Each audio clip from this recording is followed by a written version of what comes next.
America और Iran के बीच चल रही जंग से एक बड़ी खबर अब सामने आई है। ईरान ने अमेरिकी लड़ाकू विमान F-15 को मार गिराया है।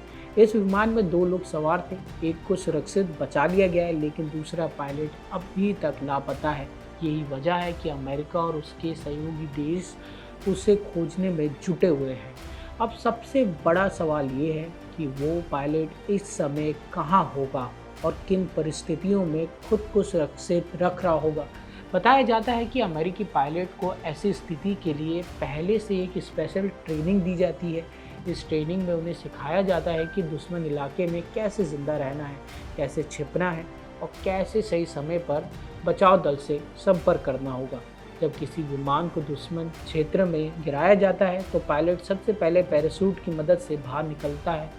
वो ऐसी जगह उतरने की कोशिश करता है जहाँ पर जो भी एनिमी है उसकी नज़र उस पर ना पड़ सके, जैसे कि पहाड़, जंगल या कोई ऐसा खाली इलाका। उसके पास एक छोटा सा किट होता है जिसमें ज़रूरी सामान, एक नक्शा और कम्युनिकेशन डिवाइस होते हैं। इन्हीं की मदद से वो अपनी लोकेशन सेना तक पहुंचाने की कोशिश करता है। लेकिन ज़मीन पर हालात आसान कभी भी नहीं रहते। पायलट को भूख, प्यास, चोट और थकान जैसी हालत से गुजरना पड़ता है। सबसे बड़ा खतरा दुश्मन के हाथ लगने का होता है, इसलिए वो हर कदम बहुत सोच समझ कर उठाता है और अक्सर रात के समय ये कठिन रास्तों का सहारा भी लेता है। दूसरी तरफ ईरान की सुरक्षा एजेंसियां भी उसकी तलाश में लगी हुई हैं।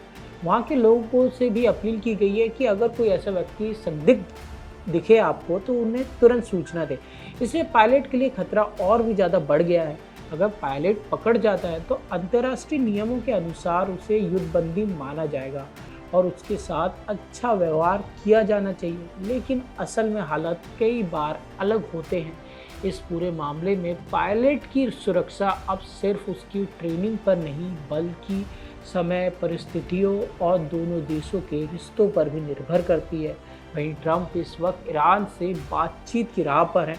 वो पहले ही कह चुके हैं कि अमेरिका ऑपरेशन अब कुछ हफ्ते ही चलेगा और फिर वो किसी भी तरीके से वहाँ से बाहर निकल सकते हैं। फिलहाल अमेरिका और ईरान दोनों पायलट के लिए सर्च ऑपरेशन कर रहे हैं। इस बीच आगे क्या होता है इस पर हमारी नज़र बनी हुई है। फिलहाल के लिए बस इतना ही। ऐसी खबरों के लिए देखते रहिए India.com।